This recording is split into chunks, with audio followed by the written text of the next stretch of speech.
Haleluya. Kalau dipandang dari situ, saya ini dokter anak, saudaraku. Sebelum saya jadi ibu gembala, saya dokter anak, seorang staf daripada kedokteran, fakultas kedokteran di USU. Jadi saya sudah lama praktek sebagai dokter anak. Saudaraku, dokter anak itu dia menerima pasiennya, tugasnya mulai dari begitu anak lahir. Kalau masih dalam kandungan itu urusan bagian kebidanan. Tapi begitu anak lahir itu bagian kami.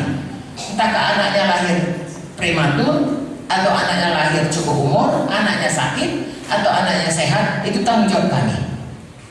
Untuk membuat supaya pertama anak itu supaya jangan mati. Sebab banyak juga anak cepat mati. Hari pertama pun banyak yang mati, saudaraku. Kalau dia lahir nggak nangis itu biasanya terancam mati, ya. Kalau dia sudah tidak mati, saudaraku, kami usahakan jangan cacat. Sebab kalau misalnya dia sakit, kami berusaha supaya anak itu sehat, ya. Dan kalaupun dia sudah sehat, kami berusaha. Ada namanya batita bawah 5 tahun, ya. Ada namanya balita bawah 3 tahun, bawah 5 tahun. Ada namanya kematian hari pertama, kematian minggu pertama, kematian bulan pertama, kematian tahun pertama, dan seterusnya. Jadi kami berusaha keras supaya bayi-bayi ini, terutama bayi-bayi Indonesia, supaya sehat dan juga cerdas dan juga kelak jadi orang yang berhasil untuk membina negara ini. Itu dari segi kedokterannya. Tetapi hidup di dunia ini sejajar. Kita juga dikatakan kalau kita lahir baru itu bayi-bayi rohani. Tidak boleh terus bayi. Harus bertumbuh sehat. Saudara bisa bayangkan kalau misalnya anak kita atau ponakan kita, bagi kita yang belum menikah, dia lahir semua sukacita. Ya, si butet, si ucok. Kalau di Medan saudaraku, ya di sini apa namanya? Non sama. Oke. Lalu kemudian sesudah umurnya setahun, dia masih juga seperti bayi baru lahir. Ya, dia pepes, padahal dia bisa jalan. Tentu kita kan merasa sedih. Ada apa dengan anakku ini, ponakanku? Kita kan sangat tidak bahagia. Atau udah 3 tahun saudaraku, dia sudah bisa makan sendiri, tetap nggak bisa makan. Secara badani kita tahu, tetapi secara rohani sering kita tidak begitu mengerti. Begitupun kita sudah lahir baru, kita bisa tidak bertumbuh. Bahkan kadang-kadang kita tidak setia. Hari ini saya mau ajak saudara, kalau kita begitu tidak sukanya, tidak bahagianya, anak-anak itu tidak bertumbuh, begitulah Tuhan kepada kita. Tuhan tidak suka kita tidak bertumbuh. Saudara baca buku Ibrani, kamu dilihat dari umurmu, kata Tuhan, seharusnya kau udah jadi guru pun, bisa ngajar orang. Tapi ini masih susu lagi mau kasih kepadamu. Kenapa? Kerjamu masih bertengkar saja. Kerjamu pikiranmu duniawi saja. Sayang, mulai hari ini mari kita bertumbuh semua. Haleluya. Kalau kita bayi, saudaraku, semua kita tahu makanannya susu. Sudah nanti besar sedikit, makanannya mulai bubur. Besar lagi, makanannya makanan padat. Makanan anak Tuhan adalah firman. Amin. Ya, mulai dia contohnya, mulai dia selamat. Kalau dia sakit, saya dulu begitu, didoakan.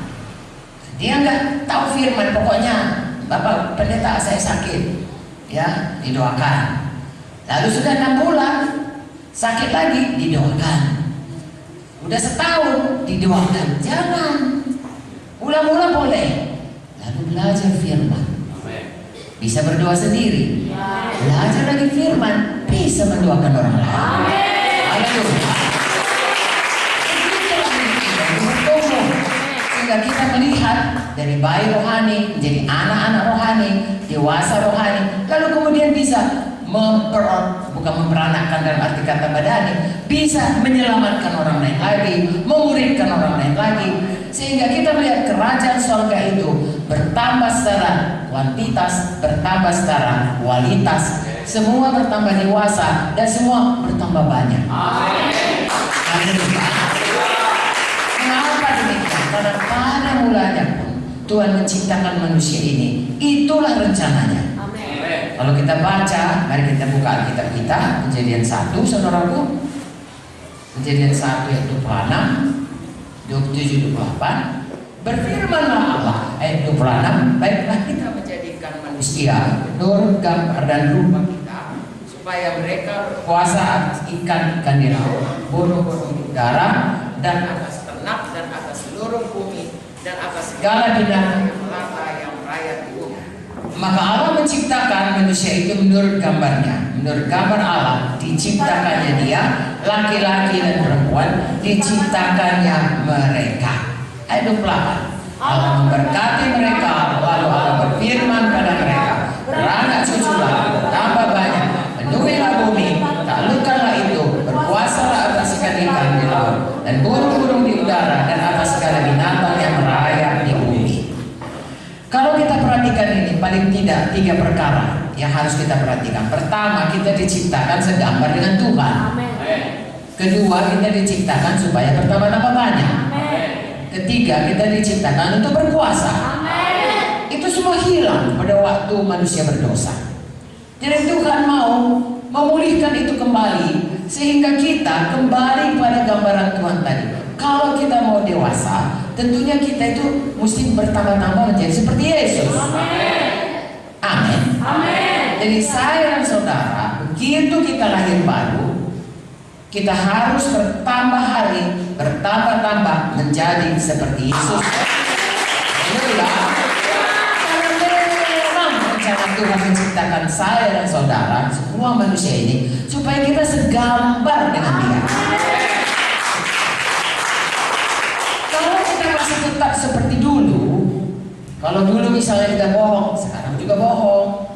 Kalau dulu kita ini suka khawatir, sekarang pun tetap khawatir. Kita tidak berubah, tidak menjadi seperti Yesus, dan orang tidak melihat kemuliaan Tuhan itu dikembalikan dalam hidup kita. Roma 3:23 berkata, semua manusia sudah berdosa dan kehilangan kemuliaan Allah. Tuhan mau memulihkan itu kembali dengan mengubahkan kita hari lepas hari.